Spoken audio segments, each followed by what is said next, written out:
And so now we welcome in one of the greatest Rangers goalies of all time and 1994 Stanley Cup champion, Mike Richter. First of all, Mike, happy anniversary, and thanks so much for joining us. Thanks for having me. Yeah, it's always a good day. Happens once a year, and no better way to spend it than with you guys. Okay, great. Coach, you were teammates with Mike on the 1986 World Junior team. Brian Leach also on that team as well. So you guys go way back. So we're going to give you the opportunity to get us rolling here. Ricky, the one question I've always wanted to ask you, why did you choose Wisconsin over Boston University? That's the first thing that jumps out at me when I'm trying to figure out your career and what I always wanted to ask you. Because we would have won a national title, you know. Yeah, not that we didn't have great goalies then, but we would have won a national title with you in that. I couldn't get in academically. You know that. Great answer. Hey, I got in academically. There's no way you wouldn't have got in academically. You know, it is funny, though, because Ben Smith, if you remember, was a coach that we all had on various national teams and junior national teams, including 1986. And he was a great guy, and it's a reason that I really wanted to do that. And you're a little bit of an orphan coming out of Philadelphia, right? Boston has the Boston guys. The Midwest has Minnesota at the time. Michigan was just coming up, but Philly, you were going to go somewhere. You weren't going to go to your hometown, right? And I had, believe me, great designs on playing in Boston. Everybody I knew from there was fun. It's absolutely great hockey. Of course, we all watched 1980, and so many of those players came from BU in particular. So, yeah, that the other Big Red was on my radar, no question. Well, it's funny. When I was at BU, you know, during the recruiting wars, you know, we'd be up against Notre Dame and Michigan and you know, Minnesota and things like that. And anytime I would ask a kid, you know, what other schools are you considering? When they would say those other schools, I thought we'd had a fair shot at it. Anytime a kid mentioned Wisconsin, I'd go, oh boy, we got a hard battle here, because I'll tell you, they have it all. I mean, you're talking about one of the great college campuses of all times, great tradition out there, and just a spectacular place. But would have been nice to have you as a teammate in college, I'll tell you that. Well, we had a blast in 86, and I got to tell you, I watched, I think, the interview you and Brian Leach did, and just hearing some of his responses on his interaction with you brought back a lot of memories. And you know, for those who don't know, Dave was the man back then, and literally, you know, there wasn't a lot of first-round picks from our era, and that was.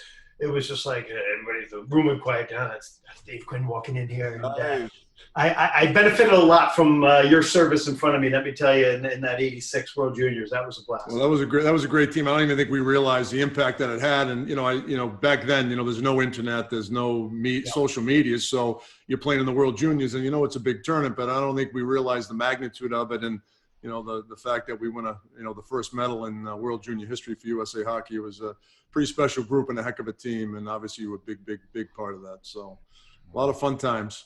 Yeah, and you watch the alums from those teams go on, you know, the Eric Weinrichs and whatnot, guys that you didn't hear about a lot, but they had great NHL careers, and there was a reason for that. Mike, obviously, as we mentioned, it's the anniversary of the '94 Rangers Stanley Cup team, and when you become champions, you know, it's said that you walk together forever. Coach, you've actually expressed similar feelings to the national championship team that you were a huge part of. So, Mike, I'm curious, can you describe the bond that you still have to this day with your team?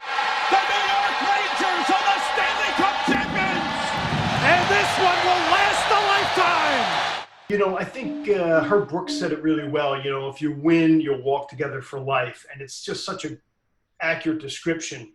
Anytime a team of 20 goes through the ups and downs that happen during a season, and particularly the grinds and the challenges, even if you don't win, you've shared this experience, but it really solidifies it when you come out on top.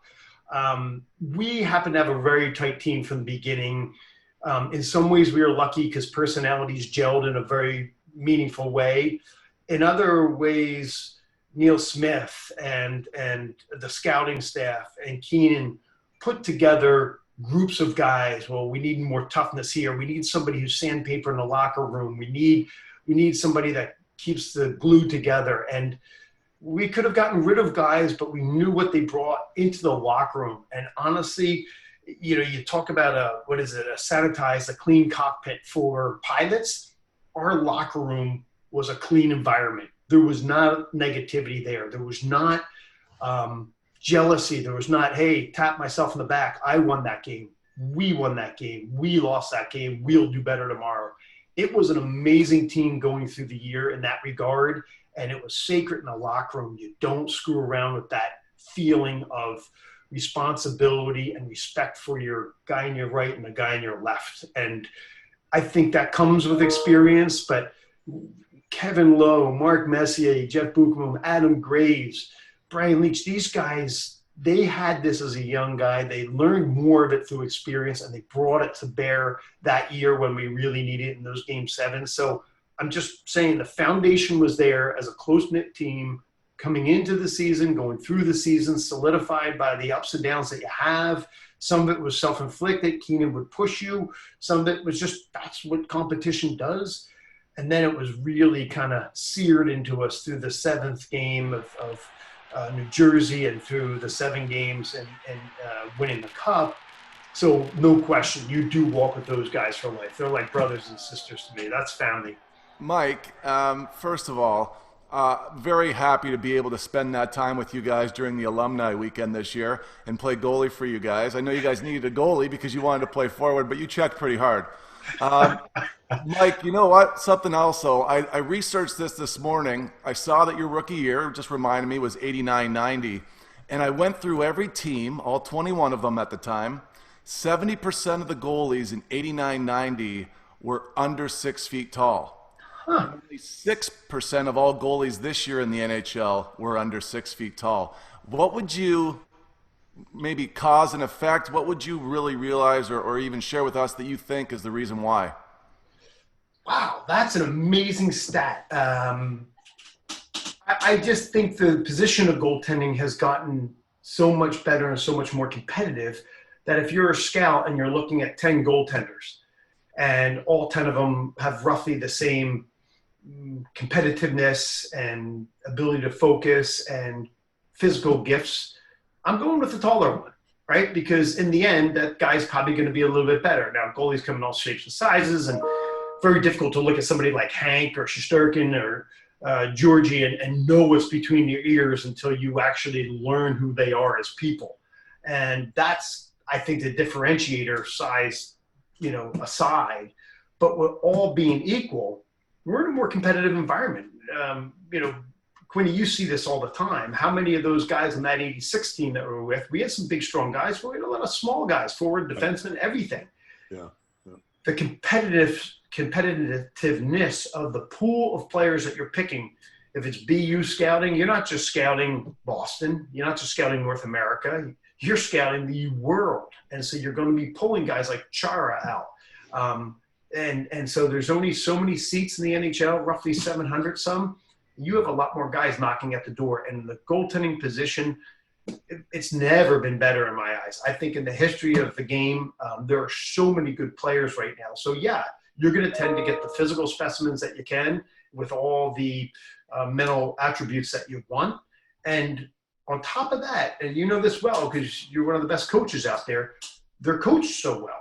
So their technique is spectacular. So, technique between the ears and physically, and then the physical prowess that they bring. A guy like Ben Bishop fills the net. So if he's having an off game, there's still not a lot of net you're seeing. And so I think it's simply the competitiveness of the position.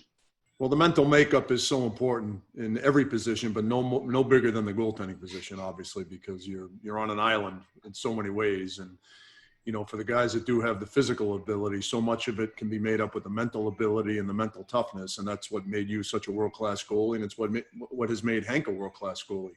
And, you look at all our goalies right now, all 3 of them aren't very big compared to the modern day goalie, but all 3 of them have that mental edge. They have the mental toughness that have allowed them to have success. And obviously Hank has had, Hall of Fame world-class success. And, just like you did, but you guys were physically gifted, maybe not tall, but athletic and physically gifted, but the mental piece of it made you guys special.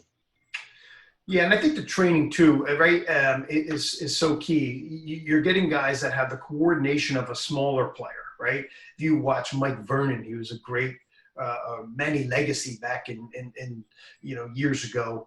These were very good goaltenders. Darren Pang, unbelievable glove, tiny little guy, but he'd find a way to get the puck. But now you have guys that are training so well that are as coordinated as the smaller goalies were years ago, but they fill the net. And so it's a pretty strong combination. I got to say that it also speaks to how good the goal scorers are to be rattling off, goals like Ovechkin or Panarin does against these goaltenders and against these systems.